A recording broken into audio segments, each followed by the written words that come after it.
আসসালামু আলাইকুম এভরিওয়ান। আজকে চলে এসেছি আমি মোতালি প্লাজায়। মোতালি প্লাজায় কেন এসেছি, দুঃখের কথা আর কি বলবো। আমার ছেলে গতকাল সন্ধ্যাবেলায় তাকে যেই মোবাইলটা দিয়ে অবসর সময়ে খেলতে দেই, আমি কাজ টাজ করি যখন ওরে মোবাইলটা দিয়ে, সেই মোবাইলটা সেই পর্যন্ত হাত থেকে ফেলতে ফেলতে কালকে একবারে শেষ পর্যায়ের ফেলে দিছে। একবারে দুই দুই সাইড মেলে পড়ে গেছে, একদম দুইটা দুই সাইডে পড়েছিল। তো তারপরে অনেক রাগারাগি করা হয়েছে ওর আব্বুর সাথে যে ও এরকম করছে, তো এখন তার কিছু করার নেই। তো চলে আসলাম মোতালি প্লাজায় মোবাইল ঠিক করার জন্য। এখানে আইসা দেখি যে একদম দুইতলা ভরা এই মোবাইল ঠিক সার্ভিসিং এর দোকানে। তো আমরা আইসা তো হতাশ যে আসলে কোন জায়গায় যাব, সবাই ডাক দিতেছে আসলে কোন জায়গা থেকে ঠিক করাবো। তো তারপরে আমরা এখানে কিছুক্ষণ বসেছিলাম, দেখতেছিলাম যে আসলে কোন জায়গায় মানুষের কেমন চাহিদা। তো সেটা দেখে আমরা ডিসাইড করতেছিলাম কোথায় যাব আমাদের মোবাইল ঠিক করার জন্য। তো তারপরে এখানে আনাসের বাবা দেখতে পেল যে একজন মুরব্বি আছে, যে তাকে তার আর কি চয়েস হয়েছে যে তার ওখানে যাবে। তো ওদের দোকানে দেখলাম মাশাআল্লাহ সার্ভিসিংও অনেক ভালো, অনেক মানুষের ওদের দোকানে চাহিদাও আছে। তো সেই জন্য আমরাও চলে এসেছি এই দোকানে। এই দোকানের নামটা আমি পরে মেনশন করে দিব। এই যে আঙ্কেলটা, উনি আমার মোবাইলটা দেখে বলছে যে এটার পুরা ডিসপ্লে চেঞ্জ করতে হবে, নতুবা ঠিক করা যাবে না। তো তাকে দিয়ে দিলাম আর কি ঠিক করার জন্য। পাশাপাশি আমি আমার হাতে করে নিয়ে গেছিলাম আমার প্রায় 6-7 বছর আগের একটা ট্যাপ ছিল, সেই ট্যাপটাও ঠিক করার জন্য। তো এতদিন আমি এটা ঘরে ফেলে রেখেছিলাম, ভাবছিলাম হয়তো এটা ঠিক করব না, একদম টাচ ডিসপ্লে সবই চলে গেছিল। তো তারপরে ওটা নিয়ে এখন বসে আছি আপাতত। এখন ছেলে যে মোবাইলটা দিয়ে খেলে আর কি মোবাইলে যে ভিডিও দেখে সময় পাস করে, সেই মোবাইলটাই আর কি দিছি ঠিক করার জন্য। তো এখানে আসলাম যে আসলে কতটুকু কি হয়েছে, অনেক সময় তো বসে আছি।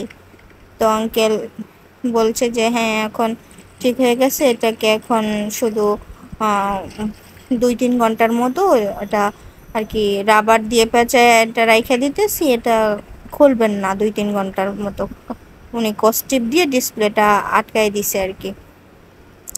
তো যাই হোক, এরপরে হচ্ছে আমি ট্যাপ নিয়ে বসেছিলাম। তো ওনাকে বলতেছিলাম যে আঙ্কেল ট্যাপটা কি ঠিক করা সম্ভব। তো উনি বলতেছিল ওটা ঠিক করতেও প্রায় 3000 টাকার মতো লাগবে আর কি। তো ভাবতেছিলাম যে ঠিক করাবো কি করাবো না। আনাসের বাবাকে বলতেছি যে একটা মোবাইল হলে তো খুব দরকার ছিল, এখন যেহেতু মোবাইল কেনার মতো অত টাকা পয়সা হাতে নাই, তো সেজন্য বলতেছি যেটাই কিছু টাকা দিয়ে ঠিক করে নেই। তো অনেক ভেবে চিনতে আঙ্কেলকে ট্যাবটা দিয়ে দিছি ঠিক করার জন্য। তো উনি এটার টাচ ডিসপ্লে সবই চেঞ্জ করছিল, করার পরে দেখে যে মোবাইল চালু হয় বাট মোবাইল আর চলে না, কোনো কিছু আসে না আর কি। তো তারপরে আমরা ওটা রাইখা চলে আসি। উনি বলছে যে সব কিছু ঠিকঠাক করে আহ, আগামীকাল আমাদের জন্য রেখে দিবে। তো যাই হোক, আমরা রেখে চলে আসি বাসায় আইসা আমরা খাওয়া দাওয়া করে, কিছু খাওয়া দাওয়া করছিলাম, বাহির থেকে কিছু খাবার কিনে নিয়ে আসছিলাম।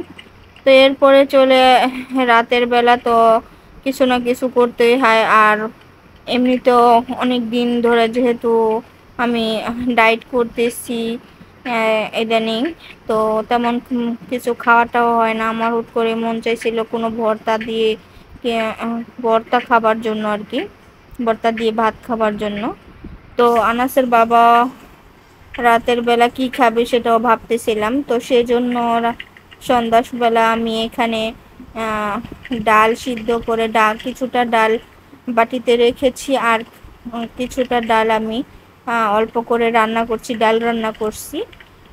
আর এখানে এই যে বাটনাটা দেখতে পাচ্ছেন, এই বাটনাটা আমি একটা অনলাইন থেকে পেজ থেকে নিয়েছি, সেই আপুর কাছ থেকে। তো আপনাদের যদি কারো দরকার পড়ে তো আপনারা অবশ্যই আমাকে ইনবক্স করবেন, আমি বলে দিব পেজের নামটা, এখানে আমি উল্লেখ করলাম না। এই বাটনাটা আমি আসলে এতটা ভালো হবে সেটা আমি বুঝতে পারিনি।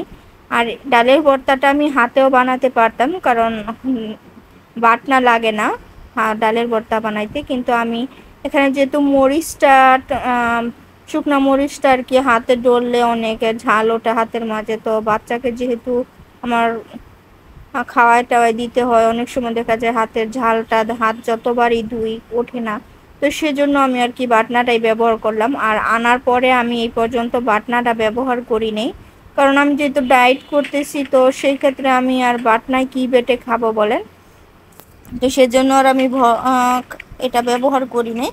তো মাশাল্লাহ আমার যেরকম মানে আর কি পছন্দ হয়েছিল আর মোবাইলে দেখা, তো সেরকমই আমি বাটনাটা পাইছি। আসলে এটা দিয়ে কাজ করে আমার খুবই আরাম লাগছে। তো আপনারাও আমার মতো যাদের আর কি পাটায় ডলাডলি করতে ইচ্ছা করে না, তারা এই বাটনাটা সহজেই আর কি ক্যারি করতে পারবেন সব ভর্তা বাড়তি বা ডলাডলিতে কোনো যে কোনো হলো মরিচ টরিচ বা শুকনা জিনিস ভাজা এখানে ডলে নিতে পারবেন অল্প সময়ের মধ্যে। আর এই তো আমি আজকে রাতের জন্য সামান্য কিছু রান্না বান্না করলাম, ভাত, ডাল, ডিম, আর এখানে ডালের ভর্তা। আর এই তো বাটনাটা সাইডে রেখে দিয়েছি, এটা আমি পরে ধুয়ে নেব। আর আপাতত এখন ছেলেকে খাওয়াবো, তারপরে আমি নিজে খাবো। তো আজকের ভিডিওটা আমি এখানেই শেষ করছি। সবাই অনেক বেশি ভালো থাকবেন। আসসালামু আলাইকুম, আল্লাহ হাফেজ।